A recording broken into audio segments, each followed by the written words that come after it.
Dear F3F World, I welcome you live to the first studio event of the World Championship 2018 here on the island of Rügen. I want to greet you to this studio event, which will be moderated by me, Eric Schufmann, the organizer of the competition. And I just want to tell you something about the competition in general.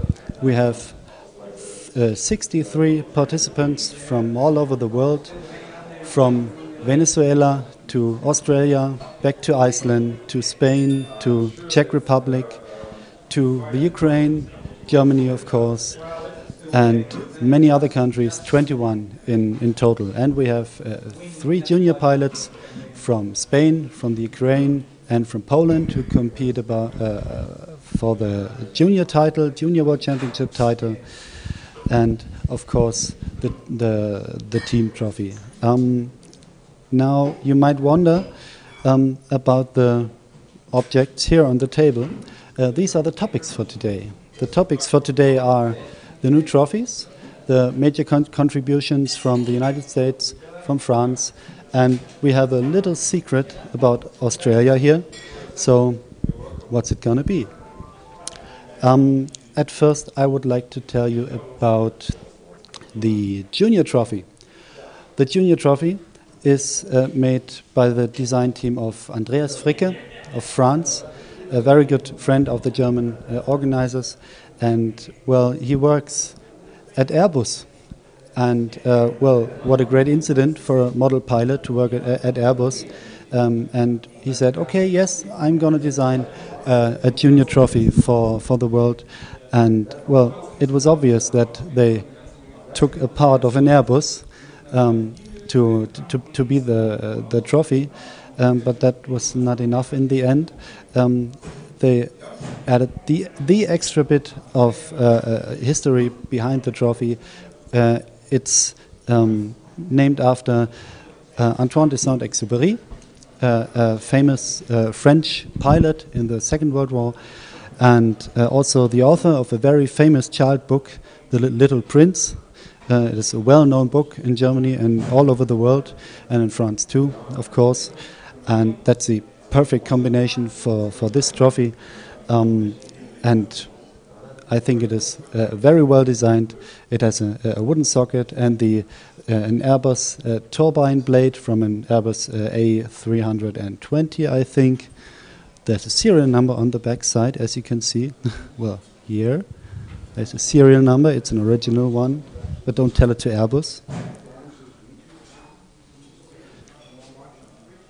And the logo of Antoine de Saint-Exupéry on the front. We have 3 juniors this year, which are Vladislav Chebanov, Ante Kania, and Hugo Escobar from Spain, Poland, and the Ukraine. I think they have a very tough competition to face with all the big senior pilots around them, but so far they are doing very well for themselves. No crashs or anything so far, and they are quite fast, especially Antek and Hugo too, and of course Vladislav. So who's it going to be in the end? Now we have the team trophy, which was contributed from the United States, and in the back I am seeing Brandon Monty. Brandon, would you like to join us on the studio? Hello, Brandon. How are you, sir? Good. Nice to have you here, Brandon. Thank you very much. And I am very glad that you are here, that you're competing again after Denmark and after 2012, I think. Yeah, 2012 was my first time here in Rügen. A different experience for sure. And then 2016 in Denmark, and now 2018 here back in Rügen. Glad to have you here. Thank you very much. So, can you tell us anything about this very, very good trophy for the team, which is moving? It's great. Please, Brandon, tell us something. Yeah, the team trophy was sponsored by Bob Rowe from the United States of Soaring USA. We thank Bob and all his group there at Soaring USA for taking the time and expending the energy to bring us such a wonderful trophy for the Perpetual Team Trophy. So thank you, Bob. That's great. Thank you, Bob. Thank you, USA. And of course, what's a greater symbol for the team trophy than the globe, on which we are all as a team forever, well, hopefully forever, if we don't destroy it before. So thank you, Brandon, for the introduction of the trophy. And now we have our little secret. Brandon, do you know what the secret is? I do not. I do not. I have the secret here with me on my smartphone, and you will see it in the back right there, I hope. And you will see a video from yesterday where we had a flight on the German Open, the pre-competition of the World Championship, and there was a little accident, you see. So this will be a first flight in the back. Let's see.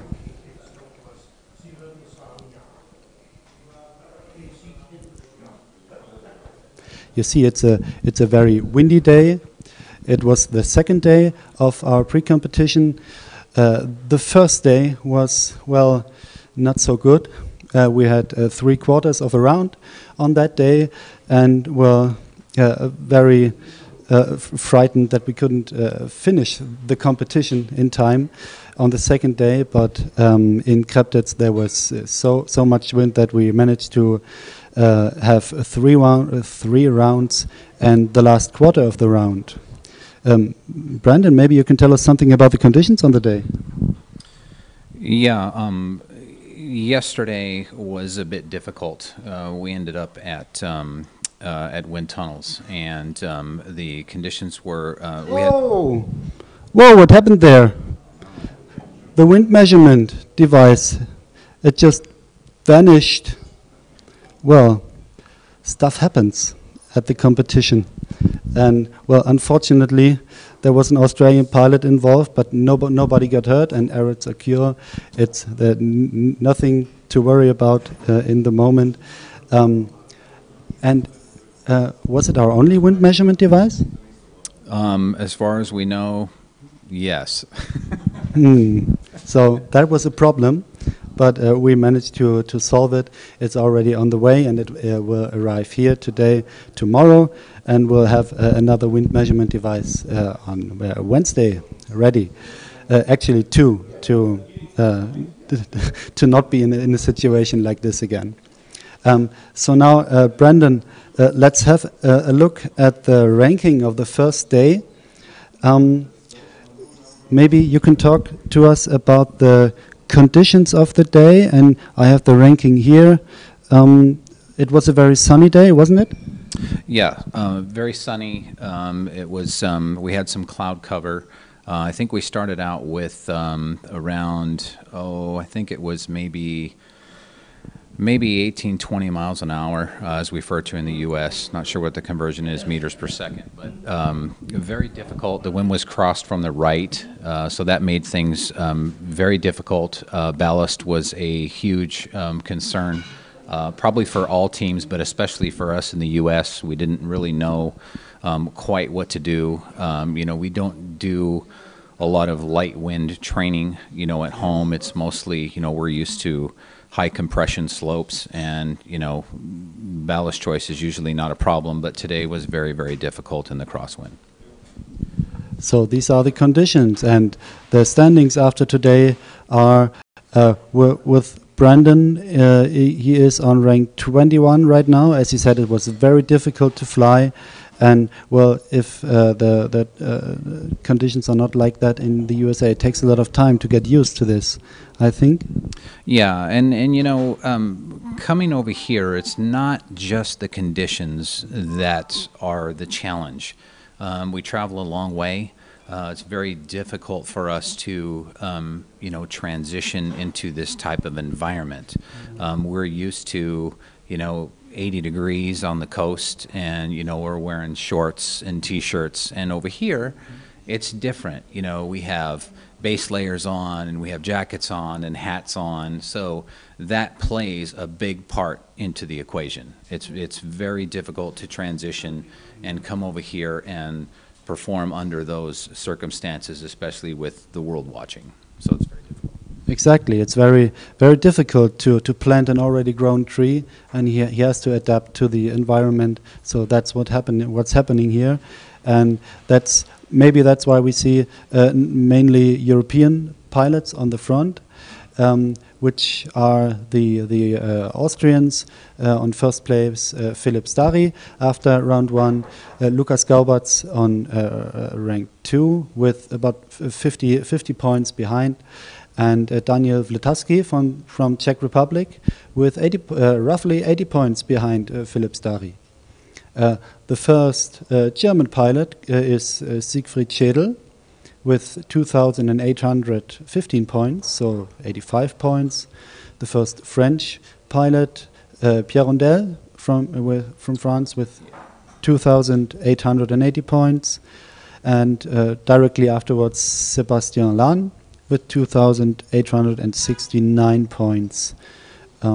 That's the live ranking right now. And do you have anything to add, Brandon?